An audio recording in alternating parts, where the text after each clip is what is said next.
Welcome to Voices of the Community, which explores critical issues facing Northern California communities. We introduce you to the voices of community thought leaders and change makers who are working on solutions that face our fellow individual community members, neighborhoods, cities, and our region. This is George Koster, your host. This episode is part of our series exploring COVID-19's impact on nonprofits and small businesses in San Francisco.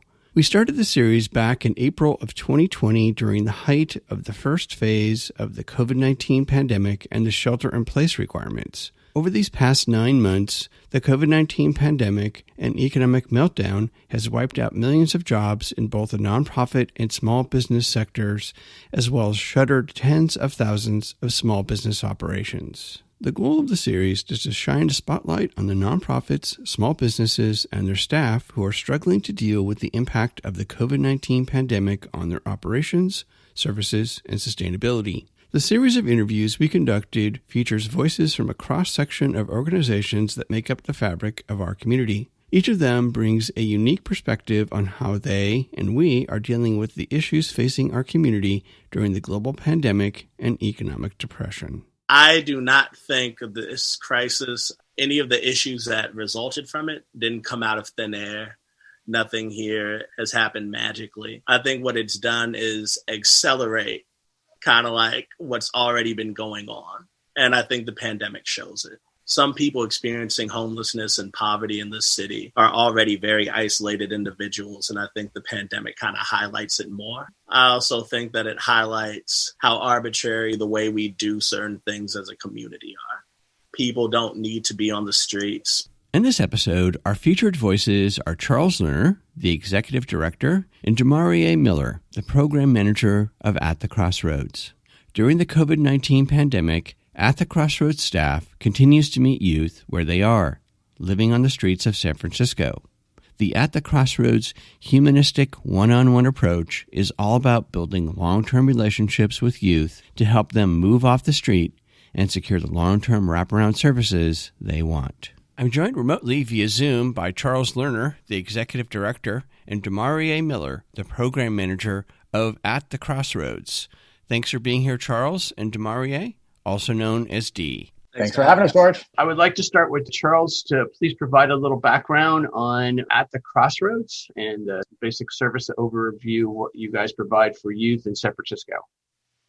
Well, thanks for having us, George, and hello to everyone out there. At the Crossroads is a San Francisco-based nonprofit organization, and we do many things. But first and foremost, we meet young people where they're at on the streets of San Francisco who are experiencing housing instability, homelessness. We do outreach. We connect with people on the streets. It may entail simply a pair of socks and a hello and a smile. And for those who are interested in more intensive services or support, we also provide counseling and case management to youth and young adults around goal achievement, advocacy, helping them attend meetings if they're trying to secure housing or other types of services. And there's a couple of unique things about our model. One is that we tend to connect with young adults in their late teens into their 20s, but we have a long-term model of support. So we will continue to work with youth and young adults well into their 30s. And we also have an approach to working with youth and young adults that includes really an unconditional, non-judgmental approach, which basically means that clients really direct us, we follow their lead, and we meet them where they're at. If maybe they're making decisions or doing things in their lives that may not be the healthiest things from other people's perspectives, that does not preclude us from continuing to support them. Thank you for the overview. Dee, since you're the program manager and you're operating these programs, would you please walk the audience through how you help your clients secure resources? Yeah, definitely. So to kind of piggyback off what Charles said, we do outreach several nights a week in the Tenderloin, and we distribute hygiene and food supplies to the community at large. And then in order to get involved in our services, we work with people in their teens and 20s. And I think one of the things that kind of sets us apart is that we don't have a finish line. We have a completely client-centered agenda. And I think sometimes with a lot of programs, what you'll see is our job is to get you housing, you're housed, we're done. Our job is to get you a job, you have a job, we're done. I think we realize that in anybody's life, there's ebbs and flows. And it's kind of like what happens past that. You're good now, but what about a couple months from now? So we prioritize the long-term relationship. And in that, it's kind of like a client-centered agenda. So we work with people and they tell us what they want. And sometimes that's, I want to figure out my healthcare, which means that we're doing advocacy and we're calling people up and we're trying to link them to resources. Another time it is jobs and housing, in which case we do everything in our power to kind of connect people to the resources needed. And then after we follow up to make sure they can kind of sustain these resources. Thank you. I would like to turn back to you, Charles.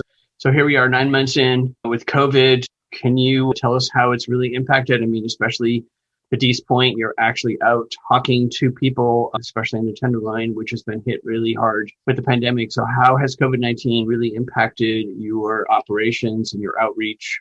And what do you see out there in the way of more support? There are hundreds, actually thousands of nonprofits in San Francisco and the Bay Area. And I think it's important as a nonprofit to really have a mission and do your work in a way that differentiates you from other organizations, right? And what I think is so unique about ATC, as I mentioned earlier, is just how relational we are and how we do our work with a very high level of, I think, humanity through a very humanistic sort of lens, which is that every human being deserves compassion, deserves acceptance, deserves someone to be in their corner and support them. And by the way, certainly does not deserve to be living on the streets, much less dying on the streets. And so for our team, it was really important to continue to maintain that relational approach. And that's really hard to do through teleservices or through the computer. Like, people need face-to-face interactions. And so our program team was adamant that Dee supervises. I think even as the executive director of this organization, I wouldn't have been able to convince them to pull back more than, which I'm sure Dee will talk about in a minute, in terms of some of the restrictions that we put on our services. So we were very steadfast to continue to offer face-to-face support. With that said, as an executive director or leader of an organization, no one prepares you to run an organization that's essential during a once-in-a-lifetime pandemic. So it was very, very intense that first few weeks, couple months, as we were getting information in to determine, first and foremost, it is my responsibility as the executive director of this organization to keep our staff safe and healthy, as well as our clients. So we had to figure out, how do we continue to do work that has such urgency, where people are living in survival mode and hanging on by a thread in some cases? How do we continue to do that work while also making sure our staff stays healthy? And I am excited to report, knock on wood, that we've been able to maintain that balance now for 9 months. Charles, what would you say over the years that At the Crossroads has been in operations has been one of the largest impacts that you've had on outreach to our youth population that is finding themselves unhoused, living on the street? I know that you're part of an effort by Mayor Demaree to try to eliminate youth living on the street, which is extraordinarily difficult because over the decades, we keep giving lots of lip service to that, but we don't build the facilities. We don't provide all of the wraparound support services. So swimming upstream, what do you feel like has been your biggest impact? Yeah, I think Dee really articulated this well earlier, and he could speak perhaps from the perspective of maybe what the clients are reporting. But I would say, in addition to some very tangible support, so ATC has been very fortunate that we've had a very committed group of funders, including individual donors in the community, that has allowed us to be able to do some of the things that we've done over the last 9 months, which, by the way, has included dramatically increasing the level of food support that we provided clients, hygiene materials. We were providing one-page information to clients early on during the pandemic when some of our clients didn't actually know what was going on. We were very early on offering masks and hand sanitizer, in addition to doing the work that we typically do. While there might not be empirical evidence behind the statement I'm about to make, although I think we have some, I think that what we have done that I think is so important over the last 9 months is we keep showing up. And I'm really proud of a group of people that are going out on the streets and saying to people, even just fundamentally, you're noticed, we're thinking about you, we care about you, what do you need? And we consistently show up on the streets multiple evenings every week, and we have for 22 years. So I think that first and foremost is the value that we have always added, and that has been especially important over the last 9 months. Yeah, and I'd like to piggyback off what Charles said. Consistency is really one of the most important things I think we bring to the work. We're working with people who have a fundamental distrust of systems, who have been told no throughout their lives, and who on a daily basis face innumerable barriers. And I think the fact that we're able to be out there consistently, especially through the pandemic, we were able to kind of rally our supporters and rally our team without a drop off in our services is really that thing, because the consistency allows people to feel safe, and it allows people who may not actually have faith in systems to actually go out on a limb and trust us. I would say that's like the most valuable thing we have, our community's trust. And furthermore, Charles mentioned it, we've also been able to just ramp up our material support in general, in terms of hygiene, literature on the virus itself, and just food and financial support. We've been able to jump that to a degree to where people can consistently be fed and clothed, at least to the fullest extent that we're able to provide. Dee, could you share with the audience perhaps one of your favorite stories interacting with one of our youth members living out in the open? I was thinking about this actually the other day, a lot of the things we've seen. And I was thinking about the pandemic and particularly the election that we've recently had. And I feel there's so much global implication.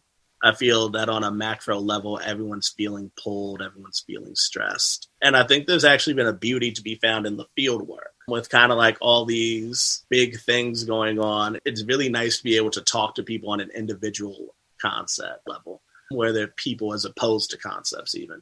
I personally worked with people for 4 years, almost as long as I've been with the organization, and they have not been able to get housing, and things just kept falling through for them. And actually, during this pandemic, we were able to get them a place, and they're both in the most stable place they've ever been in their lives. And that's kind of been a shining light for me in the middle of everything being as hectic and messy and chaotic as it's been. Thank you. Charles, turning back to you, people listening and watching this, how can they help at the Crossroads? Do you have a special COVID campaign out there? We're coming into our fourth quarter. Have a special holiday campaign that you're going to roll out? There's certainly multiple ways that people can get involved. The first thing I would just say is if people are passionate about, and at the Crossroads, while we're working with young adults who are experiencing homelessness, housing instability, and we may meet them in the Tenderloin in the city, the reality is that we work with so many other sort of quote unquote social issues, right? I mean, homelessness is really the symptom of so many other things that we are working on a daily basis: mental health, substance use, poverty, institutional racism, and oppression. I mean, there's just so many issues that if you're engaged with At the Crossroads, you're touching in some respect. So I would tell people first and foremost to go to our website, atthecrossroads.org. You would like our Facebook page and just stay engaged. That's the first thing I would ask for people to do. And then if you stay engaged and you're on our Facebook and you're on our website, you'll see some upcoming initiatives, a campaign called A Great City Would Do Better. We are launching right around the time of this show, which I expect to be somewhat evocative. And we want it to be evocative, and we really want it to be an indictment, not on the city of San Francisco government, but really all of us as a city and as a region. We have to do better.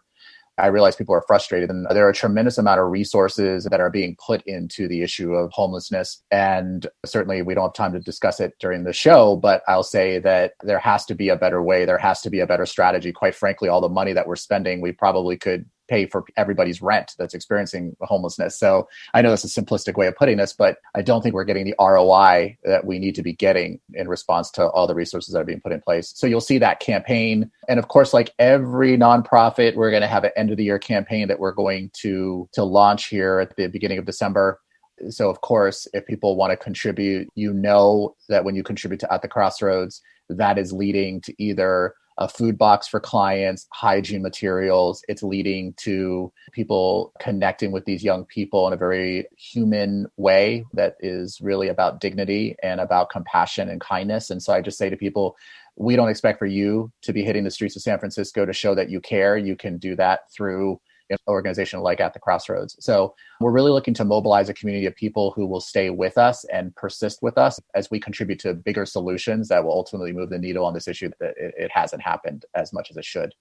Final question for both of you. I'll start with you, Dee. What do you see as some positive things that could come out of the pandemic and this crisis to support our youth and families?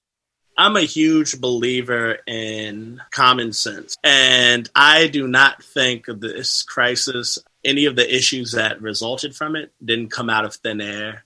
Nothing here has happened magically. I think what it's done is accelerate kind of like what's already been going on. And I think the pandemic shows it. Some people experiencing homelessness and poverty in this city are already very isolated individuals. And I think the pandemic kind of highlights it more. I also think that it highlights how arbitrary the way we do certain things as a community are. People don't need to be on the streets. People don't need to be sick. I think it's a result, or actually a lack of empathy as a system. And to kind of emphasize what Charles said earlier, I think the number one thing people need to do is stay engaged. Because I also think when this pandemic inevitably reaches its conclusion, the issues are still going to be there. We're still going to have people that are isolated. We're still going to have people that are sick. And I hope that we can take some of this momentum, and more than anything, it's evidence that we're all very connected, that we're all one entity. And I hope that we kind of keep those lessons and we realize we're only as strong as our most vulnerable. Charles, same question for you. Yeah, I don't think I can articulate a response better than the one that Dee just made.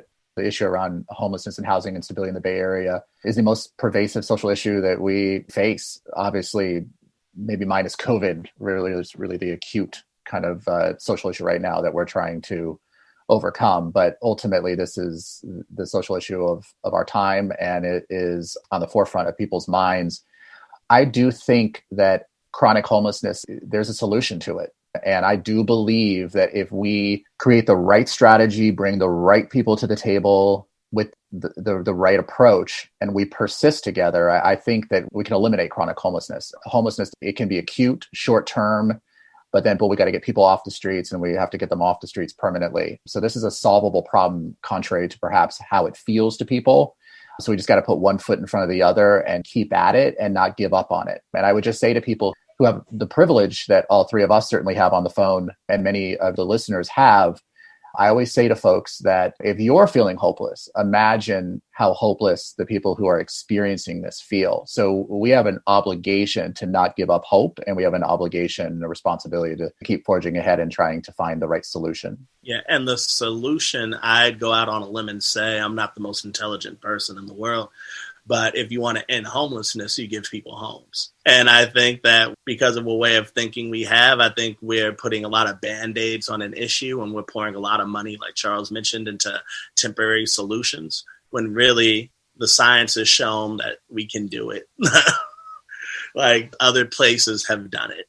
You give people homes, and I think we have to stop assuming that there's flaws in individuals as opposed to they just need resources like the rest of us. Thank you, Charles and Dee, for sharing all of the really wonderful work at the Crossroads. I'm going to make sure that all of the listeners and viewers have your contact information, website, social media, so they can continue to follow At the Crossroads and get engaged in and support your work, even if it's remotely, it's from afar. But to your point, you don't have to walk the street and help, but you can help by helping other people and enabling Dee's team to reach out to the unhoused youth in our communities. I really appreciate everything you guys do.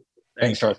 That's it for this episode of Voices of the Community. We just finished listening to the voices of Charles Lerner, the Executive Director, and Demaree Miller, the Program Manager of At the Crossroads. In San Francisco's 2019 homeless residents count, there were an estimated 8,000 people experiencing homelessness. Of the 8,000, 1,200 are transitional age youth, ages 18 to 24. 1 in 10 people aged 12 to 25 will experience homelessness in a given year. The city of San Francisco has set a goal to reduce homeless youth by as much as 50% by 2023. Half of the homeless people in San Francisco first experience homelessness before the age of 25. At the Crossroads is working with the City of San Francisco's Rising Up Initiative program in partnership with the Department of Homelessness and Supportive Housing to ensure At the Crossroads clients will have in-depth and unconditional support. The Rising Up Initiative plans to serve 500 transitional age youth who are unhoused and to prevent another 450 young people who are at risk of becoming homeless. To find out more about At the Crossroads, go to atthecrossroads.org. We hope that you enjoyed the insights, points of view, and personal stories from the voices of changemakers and their nonprofits and small businesses featured in this series. To find out more and get engaged with the nonprofits, small businesses, and staff members featured in this series, please go to my website, georgecoster.com, and click on Voices of the Community to find links to the extended versions of these interviews and to listen to the entire series. After listening to these stories, we hope that you will consider making a donation and volunteering to provide a hand up to your fellow community members. I want to thank my associate producer, Eric Estrada, along with Mel, Lila, Michael, and Laura at the San Francisco Public Press and KSFP. To listen to our next episode in this series and to our archived past shows, which feature community voices working on solutions to critical issues facing Northern California communities, please go to georgecoster.com. While you're on our website, please sign up for our newsletter to find out more about future shows. Please subscribe to Voices of the Community on Apple Podcast, Spotify, and Google Podcast, or wherever you get your podcast. You can follow us on Twitter at George Coster, and we'd love to hear from you with feedback and show ideas. So send us an email to george@georgecoster.com. I'm George Coster in San Francisco, and thank you for listening.